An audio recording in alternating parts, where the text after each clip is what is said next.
What's going on, guys? Tergolive here, and with the release of Tower Fantasy coming up and also being a part of the Aida Pioneer program, I felt that it was time to release part 2 of things I wish I knew earlier from my journey in Aida. So let's get started. First thing that I have to go over is the survival guide, because if you ever forget a past tip that Tower Fantasy shows you, this is your place to go.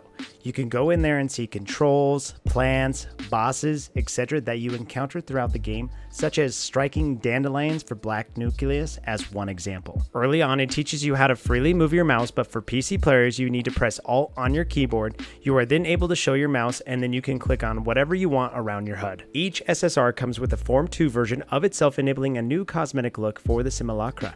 In order to get a 3-star SSR skin, you need to get fusion cores of the same SSR. This is from pools that use nucleuses for purchase. Just pray you get the one you're looking for multiple times. As you get farther in the game, there are multiple food buffs that you can get from Mia's kitchen daily. Each time I went to see Mia, I had varying buffs, but it was very handy to have. You can also get experience, currency, and crafting materials, so make sure you do that before you go out on a quest. This is a subtle tip that took me a while to find out about, but when you zoom in with your range weapon and hold it for a bit, you will start to see rectangles on the weapon that will light up over time. This is indicating a charged up attack, so if you have the time, charge up the attack for increased damage. Similar to other games, enemies in Tower Fantasy can slowly detect you. If you run into their field of view, you will see over their heads a yellow eye that slowly fills up. If the eye fills up fully, they detect you and then they start to attack.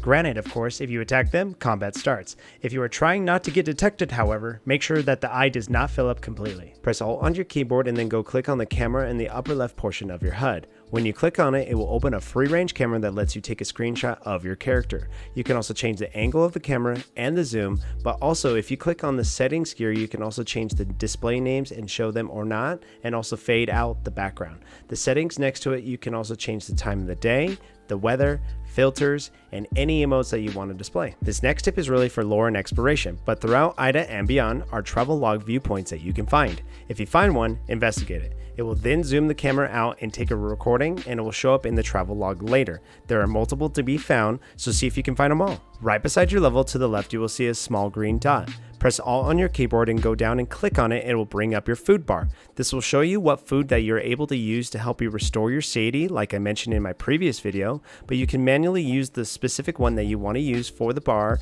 and also find out which one you are currently using. Around the world, you will see training facilities. These training facilities can be completed once daily and give training points. You can then use these training points at the points shop. I found these pretty fun as they have different trainings such as hunting, agility, flight, and dodge as a couple examples, so make sure you do these daily. When you start to learn cooking, you can then do cooking creation. Cooking creation is a great way to unlock new recipes so that you can find more that would give you specific stats that you are trying to get.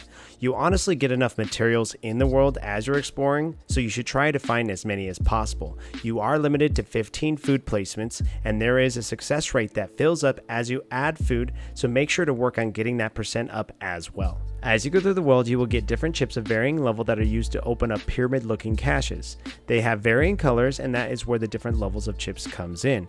When you use it on the cache, you will be able to get more rewards from that specific cache versus if you just do a regular decrypt. Gifts for Simulacra are obtained from doing various things throughout the game. If you go to the Awaken portion within the Simulacra panel, you can see where gifts are and what gifts each one of them gravitate to. If you give Simulacra gifts, they will level up, unlocking passive skills which give them a bonus effect in combat. This will be key for in-game meta fights, so make sure you work on this as much as you can for the Simulacra weapon that you want to run. In Tower Fantasy, different instances or sub-servers are called lines. Press Alt on your keyboard and go to the upper left and click on where it says number line. It will bring up a panel that shows you what line that you're currently in, and then you can type the line that you want to join.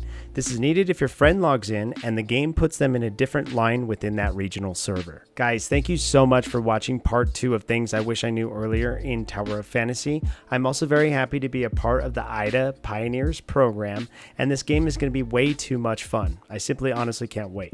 Since this is part 2, I will put up on the screen part 1 so that you can watch it for more tips and tricks, but make sure to subscribe for more Tower of Fantasy and MMO content, and guys, I'll see you in the next video.